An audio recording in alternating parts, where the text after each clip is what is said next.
Hey guys, Coldbrew here. Welcome back to another Raid Shadow Legends video. So today we're going to be talking about the patch that will be coming, which will introduce the new fusion, will introduce new referral rewards, new skin for Madam Series. We don't know much details about that, but also the new Forge Pass, which is what will be the most of what is going to be discussed today. Before we get to that, my voice sounds a little bit weird. I might have COVID, I might not. I'm not sure yet. I hope everything is fine. So let's get started.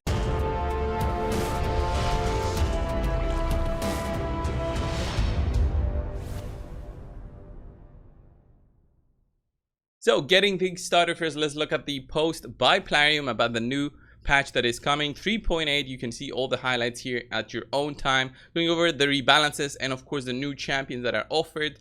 I did go through some of the champions over with Chosen and as well as a showcase for some of them, especially the fusion one that is coming. So we'll have a referral program update. That is a really good thing to see because the new champions offered through that one are really good, and I would say provide a unique synergy between them. I really want to test it out, so I've been already leveling up one of my alt accounts that I had. I need to get it to level 50 in order for me to have access to the next part of the referral program, which is behind the next free friends that you invite. I'll do it on my own, of course, and it's gonna take some time, but I'm playing two accounts at the same time, one on Plarium Play, one on BlueStacks. We got a new skin for Madam Series. It's gonna be two new skins. We don't know much details about that. I'm guessing one will be either through a competition or something similar like we had for Trunda, and the other one will be a paid skin, which I'm guessing will fall around the $25 to $30 range if I compare it also to the Trunda skin.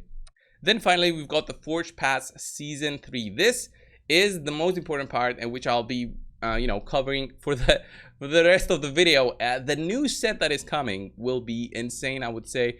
For the protected 30% HP ally shield for 3 turns that your champions will not have, and also they heal by 10% of every turn. This will be insane for so many heroes. Protected shields mean they cannot be removed, not by you but also not by the enemies. This means that the buff strippers will not be able to go through that buff anymore. This means that champions who can go through shields will now be more important depending on the enemy teams that you're fighting. And I kind of enjoy the change in meta, which is why I'm considering on also buying the Forge Pass when it comes. I did not buy the Forge Pass Season 2, by the way. So the new champions that I think will be more and more using these sets is probably going to be one of them, Brockney, with his Reflect. When shields are available, he will be reflecting 25% of the damage inflicted on the shield back to the attacker. That will be huge for Brockney. It means you can open up with his A2 instead of his A3. A3 provides other buffs as well. You can use on the offense champions such as Mountain King, which ignore the shield buffs, and this will allow you to do insane amount of damage without considering the shield that's against you. But then also you'll have maybe a change in your masteries for your champions, where you'll be going for this mastery right here called the Shield Breaker, which increases your damage by 25%. Will that be worth it to try and go through the shields, or will you go with the different champions? It will all show once more and more sets come into play. I think the pass will be for 1 or 2 seasons. This is what I'm guessing. We had the Instinct set for 2 seasons, so 2 passes. I only bought the first one, didn't buy the second one. Didn't think it was worth it, all that effort for a set that I didn't even bother crafting, because, well, this is not an end game set. This is more for beginners and mid game players. I am an end game player, so this set would never replace anything that I get. Even if I get something, it will only be for that offhand kind of use, where or offset maybe is a better word, where you don't need the set bonus, but you use it, let's say if it's triple rolled on crit rate or crit damage or speed, quad roll on speed, then use that set instead of anything else, because it's better on its own rather than just trying to get, like, let's say a speed set or any other 2 set bonus. So the Season 3, the protected sets will bring also something that I've never considered in the past before, and it's in the sense of they tried to replace the sets that we farmed already. This is good for the new players, but for the late game players, for the players that have been spending too much time on this game, then their sets will become maybe not so useful anymore. Then we'll start just strictly selling the shield set because they're not worth it. there is that argument that I would consider, like, look at all these sets that I farmed, because these are so good.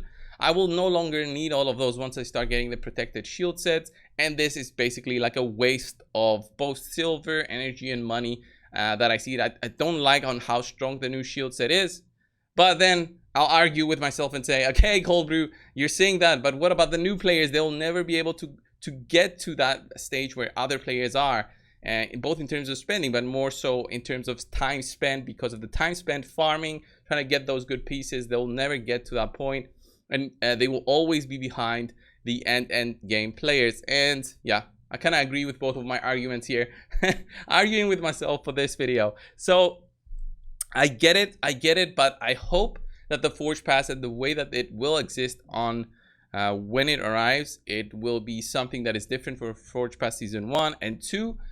I didn't even buy Season 2, not just because of the set, but also for the other rewards that were available. I felt that like the $20 were not even worth it for the Chaos Ores that were provided, since we now have access to them through the clan shop. I didn't feel like the glyphs that were provided in there were also worth it.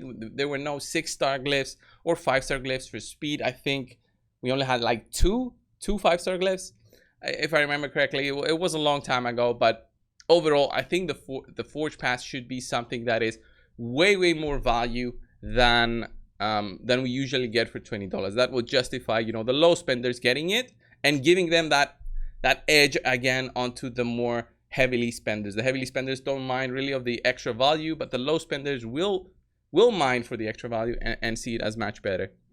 I see now Raid as taking a step forward, with more sets being achievable through crafting rather than anywhere else in the game. I see myself not spending so much time farming other than for accessories. That might be something that we see in the future, but for now it's the only thing that I cannot have access to. I have better sets now because of the Forge, and the Forge has become something that I use more and more, and the reason for that is because the sets are just way better than anything we have available. We've got the lethal set, way better than the savage set, but limited in quantity. I still have though 3 good sets of this one, 3 good sets. So since whenever this was available, I have 3 good sets, which means a lot.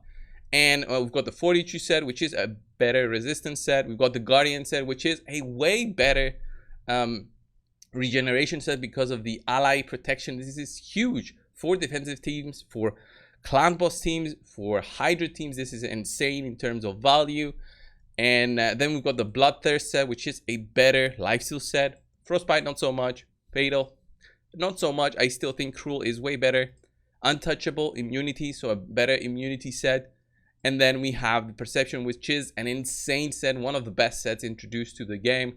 I really love this set. I want to see it in all the accounts that I do takeovers for. I'm so happy when I see it. And then we come back to the Swift Parry and Deflection, which honestly I don't see them used so much anymore because of the arrival of the 2 sets that we get from the Hydra, and more specifically the Stone Skin set from the Hydra. So now gear has gone from the end game being farming for the gear, but it's more farming for accessories, and then the gear that you get is highly sought after through the Doom Tower, and that's where I want to see the company also focusing a bit. Since this year it was going to be the year of PvP, we didn't see that happening. I would have loved to see a new difficulty for the Doom Tower, a nightmare difficulty where each stage makes you think. It will help also the endgame players be more interested and interact with the game more.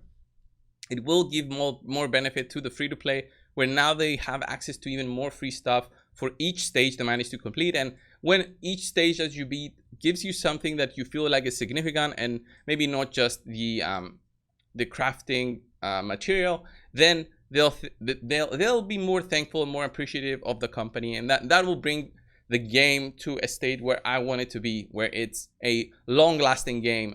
It's reaching the 3.5 years mark, I believe, and I want to see it go for more and more, of course, as a content creator. Anyway, guys, this was the video. The protection set, it's gonna be insane, and I think I will be breaking my free-to-play status which I had for the past 2 months, just because of this set. I mean, just have a look at the packs that I have right now. The $3 pack, I don't even buy those. I didn't even buy those limited ones, just because I wanted to take a break from spending. and you know, just relax a little bit with Raid, because I've spent so much over the years.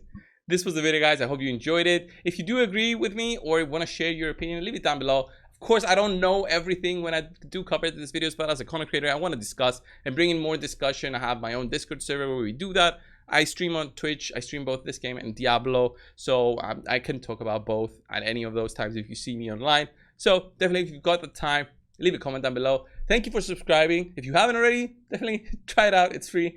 And guys, I'll see you in the next one. See ya.